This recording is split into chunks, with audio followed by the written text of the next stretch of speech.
What's going on, Internet family? How's everybody doing? I'm back up here at the Kessler Lofts at 1926 3rd Avenue North in Birmingham, Alabama. Last time I told you I'd walk you through my Broad Strokes watercolor series. So let's get to it.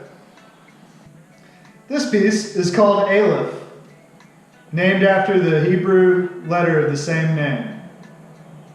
It's the first letter in the Hebrew alphabet and a stand-in for a lot of the vowels. All of the pieces in the Broad Strokes series are 18 by 24 on wood panel.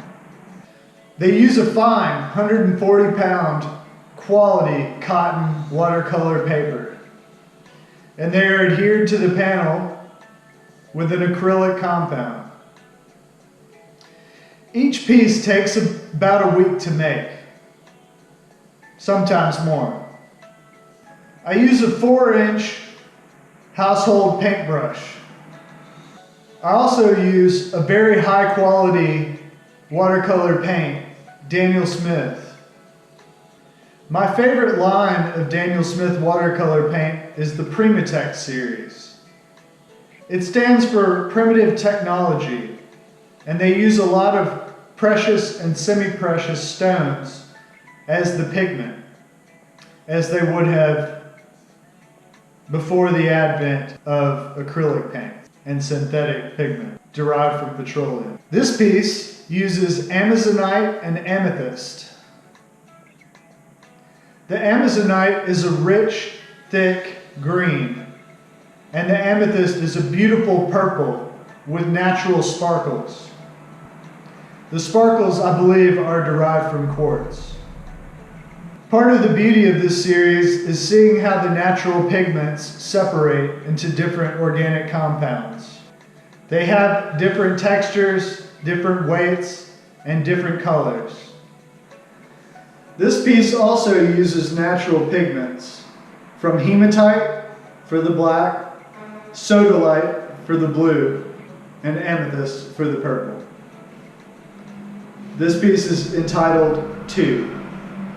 This piece is called 7, and the beautiful dark red pinkish black is Piemontite.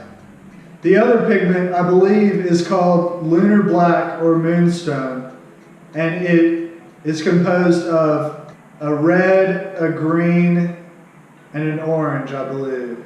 I also refer to this piece as Devour.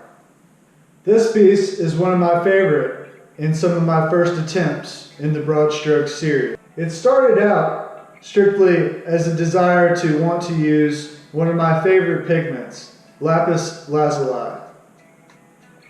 Also known as aquamarine in the old world, lapis was as valuable or more valuable in some instances than gold. Some of the greatest artists who have ever lived have used this pigment to great effect, usually within churches or on holy sacramental art pieces. I believe the spiral shape is very conducive to this element and very appropriate for this venue.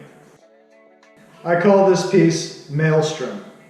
A little bit more about the process in this series. Each piece, after its completion, it is then covered in a 2-part epoxy resin that takes 72 hours to dry and is very volatile. Perfection is key because the resin attracts dust, hair, and has bubbles. The end result is beautiful, however, as it resembles liquid glass and is hard as a rock. It also has a gloss shine that outshines most glass I've ever seen. This piece is called 0 and was the first attempt at the Broad Strokes series, and I believe one of the most effective. Many of these pieces were a single layer and therefore took less time. This piece consists of multiple layers, each of which took several days to dry. After the resin has sufficient time to dry, I then apply a gold leaf to each side. This piece started out as an E or a W, but then branched out quickly into what I believe looks like a forest or the woods. Many different pigments were used to achieve this, and multiple layers were applied. This piece includes synthetic as well as natural pigment. This piece, E, is definitely one of the most successful pieces out of this series. These three especially, head and shoulders above the rest. They came out almost perfect. I have no complaints. This piece utilizes graphite, kyanite, sodalite, and various umbers. I love this piece. This piece is entitled Gimel, titled after the Hebrew letter. The pink is rhodonite, a beautiful, rich pigment. Most of the other pigments are cobalts and cadmiums. This piece is called Jackrabbit. A friend of mine lost a family member who was very dear to her, and afterwards had a dream of a jackrabbit. She believed this was symbolic of his spirit, and that's what inspired this piece. It is colored pencil on paper. Each of my pieces takes dozens, if not hundreds of hours to create. I really hope you consider picking up a piece for your collection.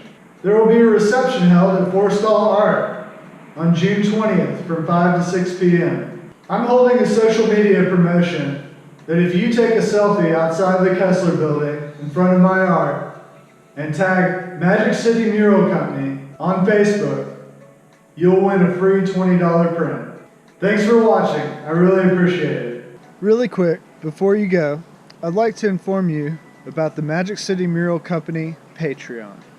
If you like the content you see from me and the work that I do, consider pledging a small amount each month to help support me and my fledgling business. Contributing to the Magic City Mural Company Patreon has many rewards and perks. From free art prints to discounted commissions, get limited behind-the-scenes footage, get a dedication on one of the videos, even a chance to win a free mural. If you choose to give, I'll be forever grateful, and if not, thank you for your support. Have a great day.